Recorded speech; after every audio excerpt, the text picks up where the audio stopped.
Olha, a nossa análise de hoje mergulha numa situação que, assim, explodiu poucas horas atrás. Hoje, dia 29 de novembro de 2025.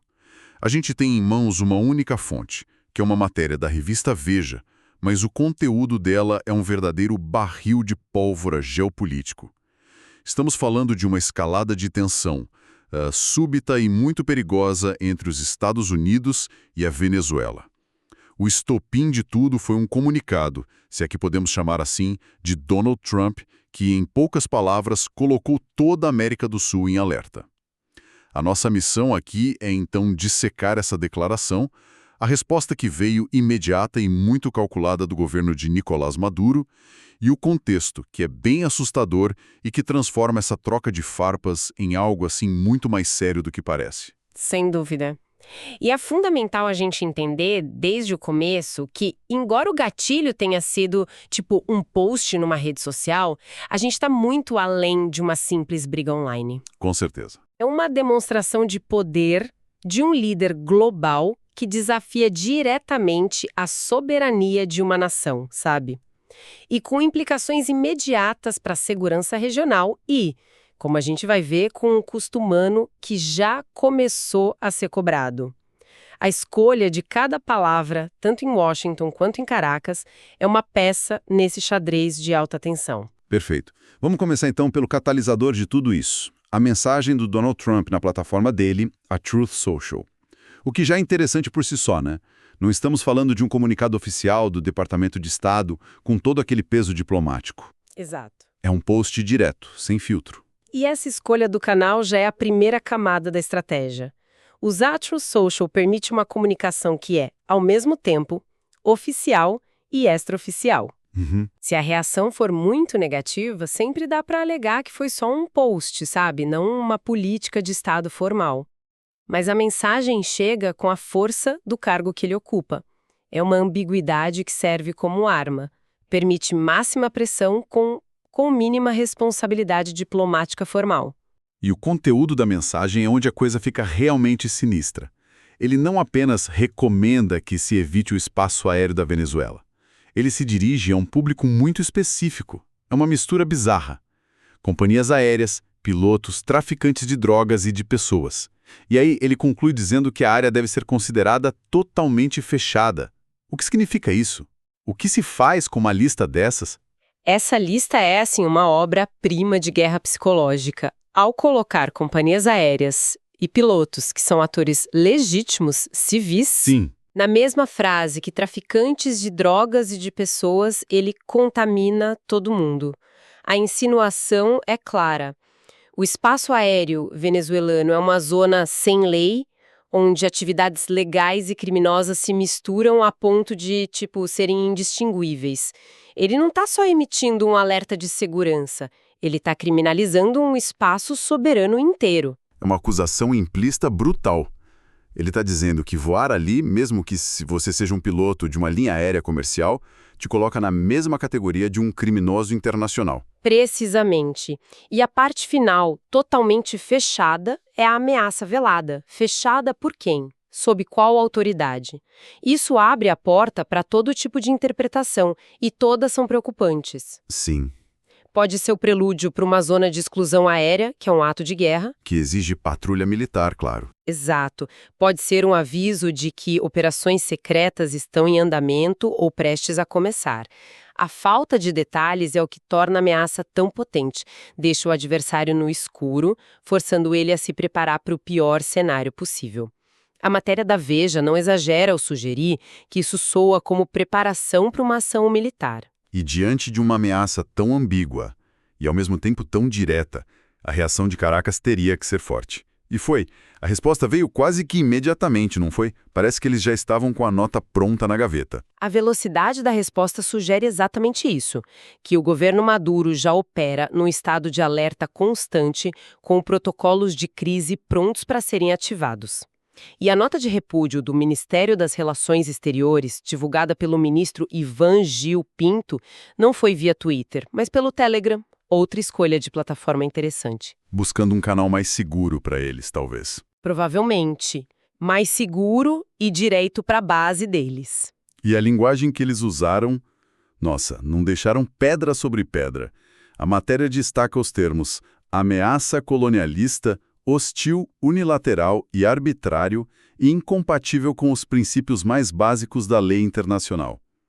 Não há nenhuma tentativa de diplomacia aqui, é confronto direto. E a escolha da palavra colonialista é particularmente estratégica. Ela não serve só para condenar a ação do Trump. Ela busca enquadrar a Venezuela dentro de uma narrativa histórica muito maior, a da luta do Sul global contra o imperialismo do Norte, sabe? Entendi. É uma linguagem que ressoa não só internamente para mobilizar o sentimento nacionalista, mas também externamente, buscando solidariedade de outros países que se veem como alvos em potencial, como China, Rússia, Irã. Ou seja, eles estão tentando transformar uma disputa que era bilateral Em uma questão de princípio internacional. Exatamente. Estão dizendo, hoje somos nós, amanhã pode ser vocês. Exatamente. O governo Maduro apela para o pilar mais sagrado das relações internacionais, a soberania. O controle do próprio espaço aéreo é a definição de um Estado soberano. Ao acusar o Trump de violar esse princípio, eles se posicionam como defensores da ordem internacional contra uma agressão. É uma jogada retórica muito poderosa. Mas a resposta não ficou só nas palavras. E é aqui que a situação se torna palpável e, honestamente, bastante cruel. Eles tomaram uma atitude concreta que afeta diretamente a vida de milhares de pessoas. Sim, e essa é talvez a parte mais reveladora da estratégia de Caracas. A nota oficial anuncia a suspensão imediata dos voos semanais de repatriação de imigrantes venezuelanos. Esses voos, segundo a matéria da Veja, já tinham trazido de volta para casa quase 14 mil pessoas. Agora, essa porta foi fechada. É impressionante pensar nisso. Um único post numa rede social a milhares de quilômetros de distância e, em questão de horas, a esperança de milhares de pessoas de voltar para casa é cancelada. A velocidade e o impacto direto na vida das pessoas são assustadores. E essa é uma manobra deliberada, calculada. O que o governo Maduro está fazendo é criar uma crise humanitária visível e atribuir a culpa diretamente a Washington. A mensagem é: vejam, a agressão americana não é contra o nosso governo, é contra o povo venezuelano. São as palavras de Trump que estão impedindo seus compatriotas de voltarem para suas famílias. Eles transformam os migrantes em peões nesse tabuleiro geopolítico. É o que a gente poderia chamar de politização humanitária. Usar o sofrimento de civis como uma ferramenta de pressão e propaganda. É a definição perfeita. É uma tática cínica, mas eficaz. Ela desvia a atenção da disputa entre os dois estados e a refocaliza numa narrativa de sofrimento humano causado pelo inimigo externo. Isso complica a posição dos Estados Unidos. Como você continua a pressionar um regime que alega que suas ações estão causando uma crise humanitária direta? É uma forma de criar um escudo humano, só que em escala diplomática. Exato. O que nos leva a uma pergunta crucial. Por que agora? Por que essa escalada? A matéria da Veja é fundamental aqui porque ela nos lembra que essa troca de ameaças não surgiu do vácuo. Existe um contexto recente que é extremamente violento. Sim, esse contexto é o que dá credibilidade à ameaça de Trump. Não é apenas bravata. A matéria relata que, nos últimos meses, forças navais americanas atacaram 20 embarcações no Mar do Caribe e no Pacífico. A justificativa oficial era sempre a mesma. Faziam parte de um esquema de narcotráfico. E o número de mortos nessas operações, que a matéria destaca, é chocante. Mais de 80 pessoas. Isso não é uma operação policial de baixa intensidade. Não mesmo. Isso é combate. Isso significa que já existe um conflito, de fato, letal acontecendo no mar. Exatamente. Esse precedente é tudo. Já houve derramamento de sangue. A barreira da ação militar letal, ela já foi cruzada. O que o Trump faz agora é sinalizar que o domínio desse conflito pode se expandir. Ele está na prática dizendo: nós já estamos agindo no mar e não vamos hesitar em agir no ar também. Faz todo sentido. A menção dele a traficantes de drogas no post não é coincidência, sabe? É a ponte verbal que conecta as operações marítimas que já existem com a nova ameaça aérea. Então o que a gente tem é uma escalada por precedente. A ação passada no mar serve como justificativa e base para a ameaça futura no ar. Isso torna a preocupação com uma intervenção militar muito mais real. Não é especulação. É a próxima etapa lógica de um padrão de comportamento que já foi estabelecido. E isso também muda o cálculo para outros atores na região. Um espaço aéreo considerado fechado unilateralmente pelos Estados Unidos teria um impacto econômico devastador, não apenas para a Venezuela, mas para toda a aviação comercial na região. Rotas teriam que ser desviadas. Sim, o custo do seguro para voos que passam perto da área dispararia. Seria um bloqueio aéreo de fato, com consequências em cascata para o comércio e para as viagens em toda a América do Sul. Ou seja, a ameaça, mesmo que não seja concretizada, já começa a sufocar economicamente o país e a isolá-lo ainda mais. Exato.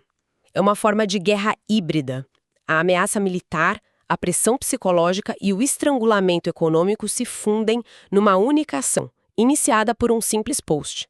É um exemplo perfeito de como os conflitos do século XXI são travados, muitas vezes em zonas cinzentas, sem uma declaração de guerra formal. Ok, vamos recapitular o que a gente viu até aqui, porque as peças se encaixam de uma forma bem clara.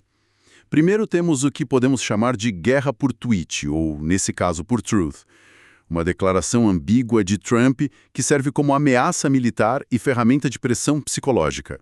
Em seguida, a resposta de Caracas, que usa a retórica da soberania e do anticolonialismo para se defender e, ao mesmo tempo, aplica a politização humanitária, suspendendo os voos de repatriação para criar um custo humano visível e culpar Washington por ele. E, finalmente, tudo isso acontece sobre uma base de escalada por precedente. As operações navais letais e recentes no Caribe dão um peso real e assustador à ameaça de levar esse conflito para o espaço aéreo. Não são só palavras, porque as ações já estão acontecendo em outro domínio. Uma síntese perfeita. E essa análise, baseada na matéria, focou muito nas ações e reações dos governos, nesse jogo de xadrez entre Washington e Caracas. Mas isso me deixa com uma reflexão final. Algo que a fonte não cobre, mas que é impossível de ignorar. E qual seria? Nós analisamos a resposta oficial do governo Maduro. Mas como essa ameaça de Trump de ter seu céu totalmente fechado ressoa entre os cidadãos comuns da Venezuela? Deixando de lado os comunicados oficiais, qual é o sentimento nas ruas de Caracas, de Maracaibo? Para muitos que já vivem uma crise prolongada, isso pode ser visto como um empurrão final para o abismo, mais uma agressão externa que só vai piorar tudo e talvez até unir as pessoas em torno do governo contra o inimigo comum. O famoso efeito Rally Round the Flag, de se unir em torno da bandeira em tempos de crise. Exatamente. Mas, e para outros? Para aqueles que talvez estejam mais desesperados por uma mudança a qualquer custo? Será que essa ameaça, por mais perigosa e incerta que seja, não poderia ser interpretada como um sinal de que algo finalmente vai acontecer? Uma esperança, ainda que distorcida, de intervenção? A percepção popular num momento como este é a grande variável imprevisível. É a peça do tabuleiro que nenhum dos lados controla totalmente e que, no final das contas, pode definir o resultado de todo esse conflito.